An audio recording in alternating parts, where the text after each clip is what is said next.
Welcome back, you guys. I got an update with the Keefe case. Man, he was in court today, October 19th. It was pushed back for another 2 weeks. His lawyer did show up, but he says he needs more time to actually review the case. I want to give you guys an exclusive grand jury transcript. This is the last part of it, and it talks about the person, a crime scene analyst, had to go to the hospital to recover Tupac's clothes to examine it, and it just has a whole bunch of information, a lot of information people were running with, talking about it was 2 people in the car.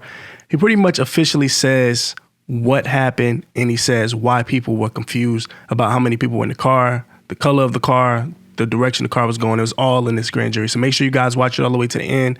If you are interested in this grand jury and this Tupac case, it is official, black and white. Sir, how are you currently employed? I am a homicide cold case investigator. Do you have any other type of work? I am a deputy marshal here in district court. Prior to those 2 jobs, do you have another career? Yes, I retired in 2012 after 9 years in homicide. Before that, about 7 years in the gang unit and some time on bike patrol in a black and white before that. So I was hired in September of 1991 for the Las Vegas Police Department. That's correct. I want to talk first about some time you spent in homicide, and let's make some things clear. You were never the detective assigned to the investigation of the murder of Tupac Shakur. He says, no, I was not. But in the course of your career, you've gone through a lot of crime scenes. He says, yes, I have. And if you could explain to the ladies and gentlemen the information, sort of the type of information that is received initially when a violent crime calls into the Las Vegas Police Department. So there's going to be a 911 call that reports whatever the incident is, typically a dispatcher, the call taker, and then the information that is sent out via computer aid dispatch for patrol cars when they have the computers with them, and then everything goes out over the radio. You have incidents that, are initially reported as something.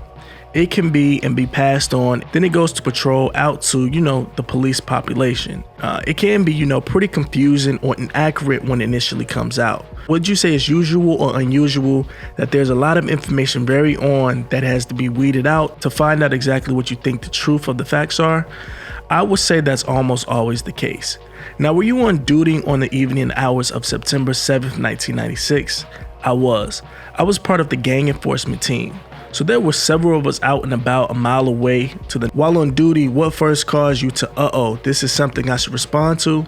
We heard radio traffic from an officer that was quite excited and was obviously going through a situation that was very stressful. So it piqued our attention to listen to the call, and there were shots being fired in the area of the Maxim Hotel. So we jumped back in our vehicles and headed that way, code 3.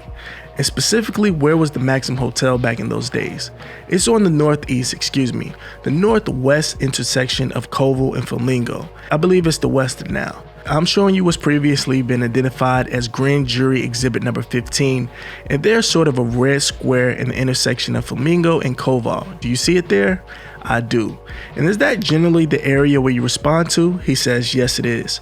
You and your fellow officers, the first officers that kind of arrived on the scene in that area, we were there. Again, we were only a mile away, so we were there very quickly. I remember there being on patrol unit that was there, but not at that intersection. Well, first of all, were you receiving information by the radio traffic as to what was happening at the time as you were responding there and looking to see if there's a crime scene there? Quite a bit. I mean, a code red had been called, so it's limiting traffic to really important information that's coming across. So it's not a tremendous amount, but there's a good amount of information that's coming in. We're not even getting onto the radio to say that we're even en route or even that we had arrived, because we didn't want to break the code red for that information. So we were there within a minute and a half, I would say. And then you were there, looking for the crime scene based on the information that had came out at that point. Do you find what you believe to be a crime scene? He says, yes, we did. With the assistance of one of our initial officers that were called out, I believe he's even the one that called Code Red, my Sergeant Cindy West. You can see her on this CAD report. You can hear her on the radio requesting the assistance of that officer to show us exactly where the shooting occurred in the eastbound lanes of Flamingo and Koval. And now I'm showing you Grand Jury Exhibit number 32. What did you find? So the 2 cones that you see on the left side of the photographs are kind of just blocking off the area. The remaining cones that you can see, there's 8 of them. We found 740 caliber cartridge cases, I believe Winchester 40 cal S&W cartridges, and bullet fragments. So my vehicle was a 1985 Chevy van at the time. It was a slider, and on the side, I could bench seats all the way back. So I had quite a few cones that were in there. And we were able to take the cones out and place them over the top shell casings so they wouldn't be disturbed from that point. And as you're engaged in this, you're still listening to the radio traffic. Is that fair? Correct. Now, initially, there's a report of a shooting. The jury heard about the shooting and then the caravan that takes a U-turn and goes westbound on Flamingo. Initially, is there a belief that the suspect is part of the caravan? Yes, there was. And do you also receive information over the radio that the caravan as well was stopped in the area of the Boulevard of Harmon? Yes, that's correct. And at the time, did the police believe that they had victims that they had to deal with? Yes, that was announced rather quickly, and a request for an ambulance was made and multiple requests expedited for an ambulance. And was there also an indication that there were 10 people that were in custody as potential suspects? Yes. So initially people think this whole thing was involved and everybody is down at Harmon and Las Vegas Boulevard. That's correct. So does there come a point in time where information starts to get updated as you are at the scene? Yes. Eventually, did you receive information, and how long is it before you receive the information that, hey, the suspects aren't on Harmon and Las Vegas Boulevard? I would say about 11:30. It was broadcasted that we were looking for a newer model light color or white Cadillac occupied by 2 black male adults. So you say about 11:30, and about how long after the initial call would you say this is? I believe it was about 15 to 16 minutes into the call when the information was updated, and then it had said they believed that they were northbound on Audrey. So does it come to a point in time that the information gets updated to you again? Yes, it did. After we were relieved here at the scene, after we got these marked off and we were relieved, we were requested in the gang unit enforcement teams. We were requested to go to the UMC trauma. There was quite a crowd that was gathering there, and so we left to go there. But at some point, we got information that the light colored Cadillac, possibly a white Cadillac, occupied between 2 and 4 times with black male adults that was seen southbound on Colville rather than northbound on Audrey. And that information is relayed to you approximately how long after the initial shooting? I would say at least an hour into the call, and we were on our way to UNC Trauma where we got the information because we remained alert for the potential that that vehicle would show up to the hospital. It is an ongoing conflict, and especially in the gang unit, that we're going to pay attention to whether or not the suspect vehicle could return and maybe additional shots were fired. So officer safety wise, we were very aware of the description of the vehicle. This was kind of sum it all up. Well, let me ask you this. In your opinion as a homicide investigator for the number of years you've done this, is it even unusual or even strange that initially police think they have the suspect and an hour later they'll realize that they have the wrong vehicle description, maybe the wrong number of people in the car, and is going in the wrong direction? I think it's rather common. You know, the dispatcher, even the people that's reporting the information, aren't maybe necessarily at the scene seeing this at the time. And so once they get out there, you know, reality sets in and you see what the facts are on the ground. Thank you very much, detective. That's all my questions. Does the grand jury have any questions? Mr. Ford, are you currently working? No, sir. I'm retired. I've been retired now 12 years. And where did you retire from? The Las Vegas Metropolitan Police Department Criminalistics Bureau. And how long were you at the Criminalistics Bureau? 20 years, 3 months, and 22 days. But who's counting? Now, directing your attention back to September 7th of 1996, were you on duty as a crime scene analyst? Yes, sir, I was. Now, but when you became a crime scene analyst, did you have certain training that was provided to you to do your job on what they were asking you to do? Yes, sir, I did. And can you describe that briefly for the ladies and gentlemen of the jury? Started with latent print tracing fingerprint techniques in San Bernardino County, 1988. Collection of evidence for 8 years in 1988. I went to Ontario Police in June of 1990, worked there for 15 months. During there, I had a 3-week test at the Orange County Sheriff's Department for evidence technician course, which covered every aspect of crime scene investigation and collection. Now, once I came here, we went through again crime scene investigation classes, photography classes, 40 hours each for probably 5 or 6 different courses. Now, on September 7th of 1996, did you initially get called out to respond to a crime scene at a corner of the intersection essentially of Las Vegas Boulevard and Harmony? Yes, sir.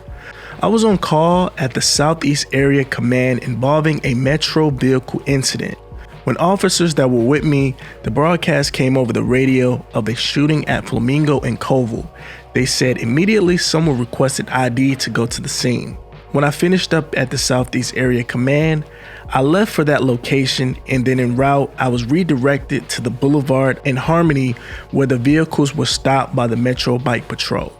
So I'm going to start first with a couple of aerials here. And you had a chance this morning to review those 3 aerials? Yes, sir. So I'm going to start with what needs to be zoomed in a little bit. Grand Jury Exhibit number 13. This is generally an aerial of the Las Vegas Valley in 1996. Is that correct? Yes, sir.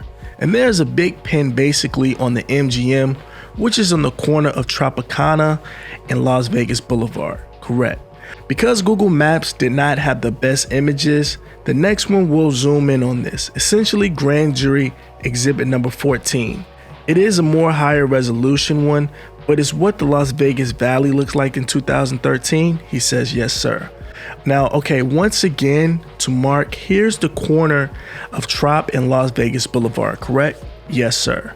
And then using the same image from 14, that will be the MGM at Las Vegas Boulevard at Trop, correct? Correct, yes, sir. And this will be Harm, correct? Yes, sir. And this will be Koval, yes, sir. And this will be Flamingo, yes, sir. So you originally responded to this location here, correct? And when you get there, what is your responsibility? He says to document the scene through the use of notes, photography, documenting the scene with a diagram, if necessary, searching and identifying items for evidence and collecting those items of evidence, packaging those items of evidence, preparing my reports back at the office, and submitting that for a testimony at a later date. Now, 27 years later, you're here. Yes, sir. Now I'm going to start with, well, first, I'm going to ask you, in 1996, technology was significantly different than it is in 2023. Would you agree to that? Yes, sir. Now, we were using film at that time. We didn't have digital cameras. I don't even think we knew what digital cameras were at the time.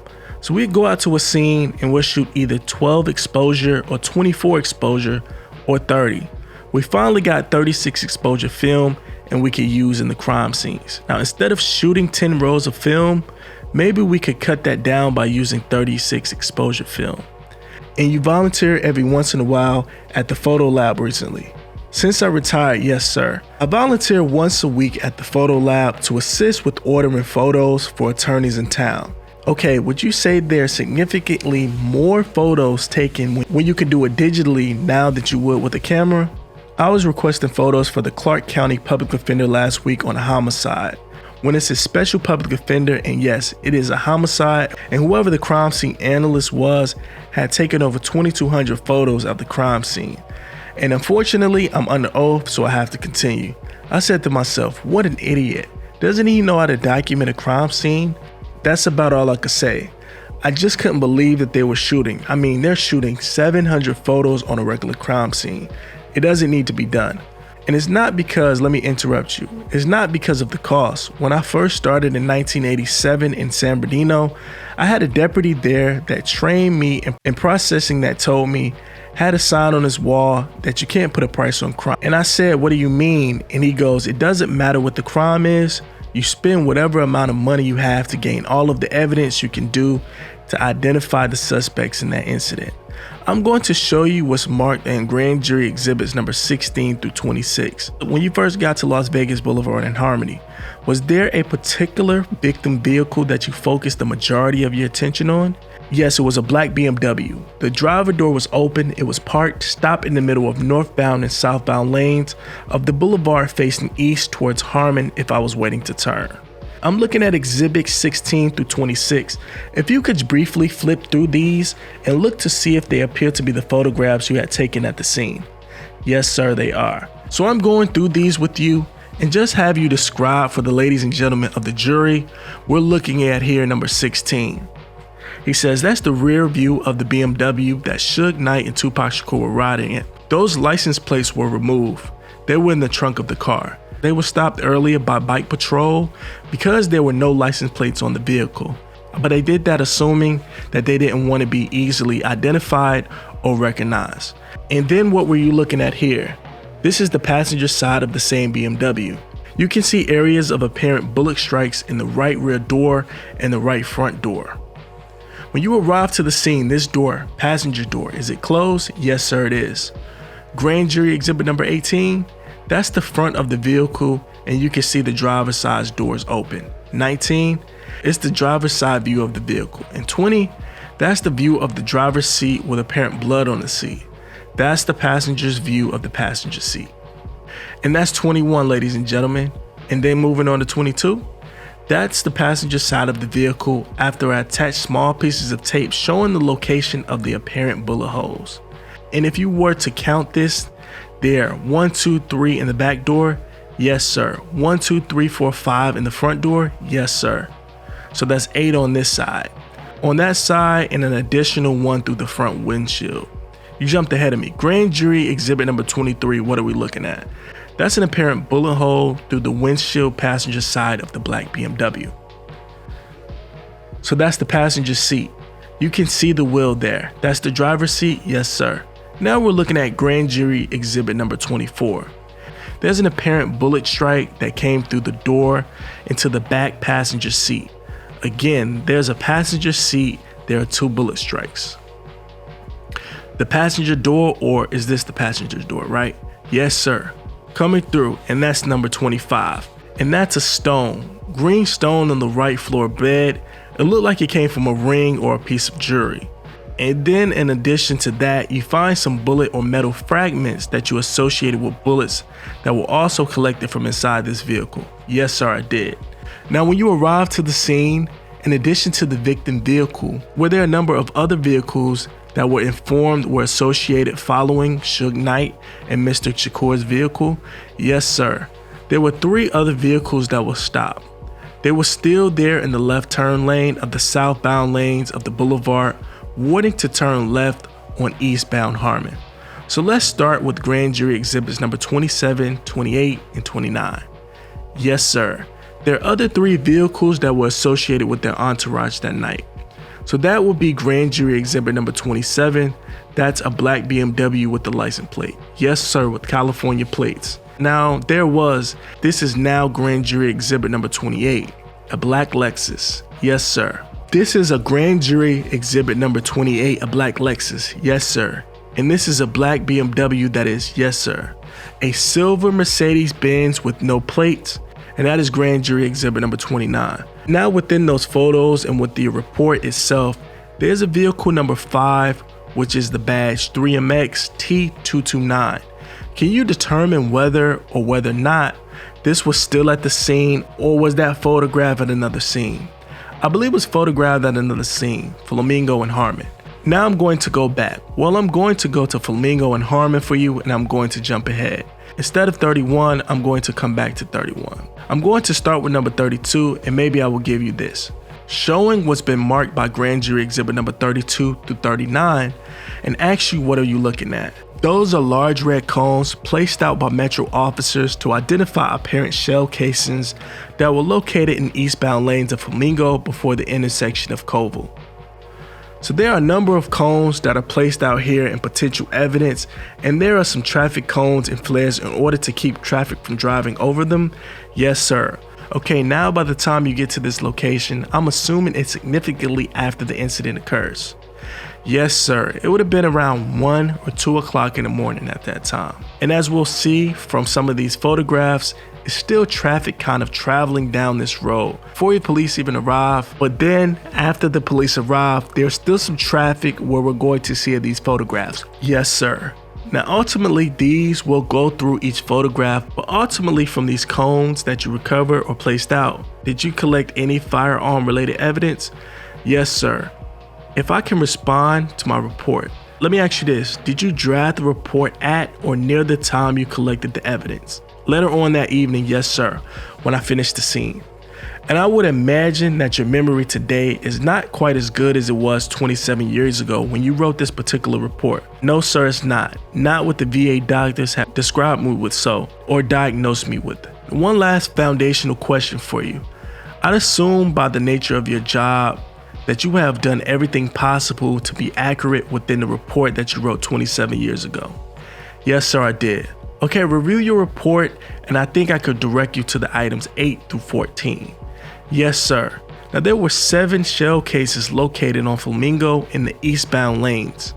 There were a total of 9 bullet strikes in the car.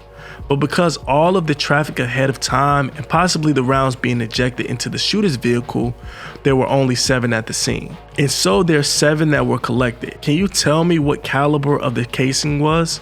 It was a Winchester 40 Smith & Wesson. All 7 of those were collected and impounded at the Las Vegas Metropolitan Police Department. Yes sir, they were. Okay, I'm not going to go through each and every one of these, but now I want to back up. Actually, I want to go forward. As you can see, there's traffic that goes through sort of this particular area during the time period you're over there processing. Yes sir. Do you have, as you sit here today, an independent recollection on why you took a photograph of the white Dodge? He says, no, I don't remember. It was the one that was parked at the Maxim Hotel and Casino.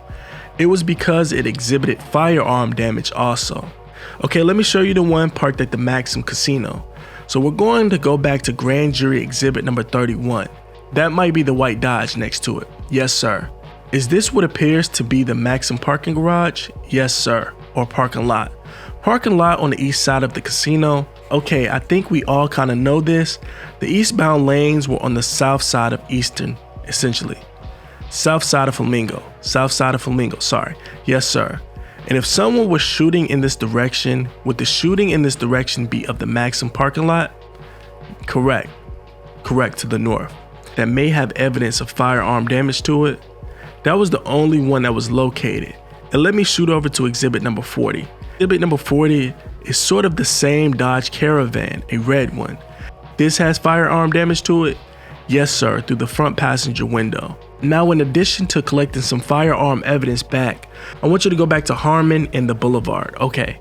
Now after you cleared the Flamingo and Koval, did you wind up going over to UMC and collecting some items of evidence from personnel at the UMC related to Mr. Shakur?